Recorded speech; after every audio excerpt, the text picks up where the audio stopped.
Hello viewers, welcome to my botanical ব্লিজ।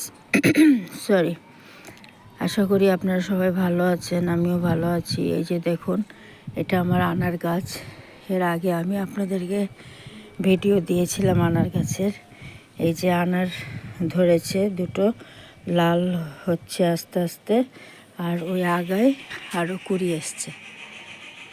এই যে আরও কুড়ি এসছে। আনার গাছটা অনেক লম্বা হয়েছে এবং অনেক হেলদি হয়েছে। এই আনার গাছের মাটি আমি তৈরি করেছি 50% বাগানের মাটি, 30% গোবর সার, 20% কোকোপিট দিয়ে। আমি এইভাবেই মাটি তৈরি করি গাছের। এতে গাছ খুব ভালো এবং সবুজ সতেজ থাকে, হেলদি থাকে। এছাড়া আমি সপ্তাহে সপ্তাহে খোল ভেজানো জল দেই।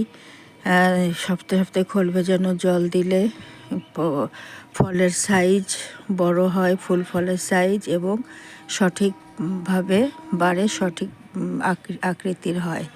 আর সপ্তাহে সপ্তাহে নিম তেল স্প্রে করি, এতে পোকামাকড় লাগে না। মাঝে মধ্যে ফাঙ্গিসাইডও স্প্রে করি, এতে গাছ সবুজ সতেজ এবং সুস্থ থাকে।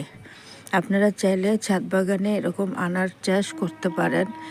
আনার গাছ দেখতেও খুব ভালো লাগে, আনার ধরে থাকলে দেখতে কত সুন্দর।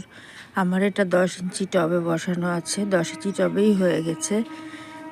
আরও বড় হলে বড় পটে দিয়ে দেব। আপনারা এইভাবে ছাদ বাগানে আনার গাছ করতে পারেন। ভিডিওটি ভালো লাগলে প্লিজ সাবস্ক্রাইব করবেন, সাবস্ক্রাইব করে আমার পাশে থাকবেন। আজকে আসি, টাটা।